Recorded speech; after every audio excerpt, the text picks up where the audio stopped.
college, I just made a deal with myself that as long as I made good grades, I could do anything I wanted as long as I made the grade. So I did. I drank every single night. I started getting drunk, tipsy, or wasted. I am so lucky I didn't end up in the hospital in a coma or dead. And I ended up at a party, you know, one of the spring break parties. And I was wasted, just blotto, because I'd been drinking since 9 o'clock that morning. The next thing I know, I am being sexually assaulted. 1 out of 4 females. Jeez. 1 out of 4 is reported. I think the number's higher, which that's one of my missions is like, let's talk about this, because a lot of times what happens, especially with date rape, they knew the person, sometimes not very well, but they knew them, so a lot of females are afraid to turn this person in. Mm-hmm. But I always say, even if you don't do it for yourself, do it for your girlfriend. Mm-hmm.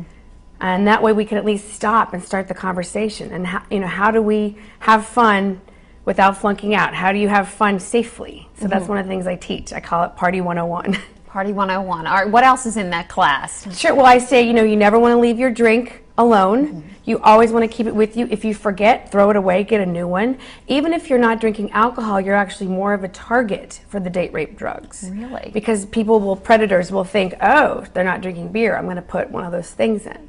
So if your friend says, I'm going to go dance, hold my drink, hold the drink, and then have a party buddy, somebody you go out with, you get ready together, you go out with them, and you don't go home until your party buddy goes home. You're each responsible, and it's a lot more fun. Yeah, absolutely. And then number 3, designated driver, which seems like a no-brainer, but I always say have mad money, because sometimes plan A is so-and-so's going to drive, and then sometimes so-and-so decides to drink or whatever. So a cab can seem expensive at the time, but it is nothing compared to prison, killing your friend, hurting yourself, hurting your future.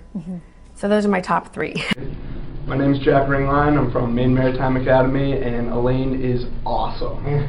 Teach sexuality and gender courses, and I know that kids can get a little nervous, a little edgy about some of these edgy topics.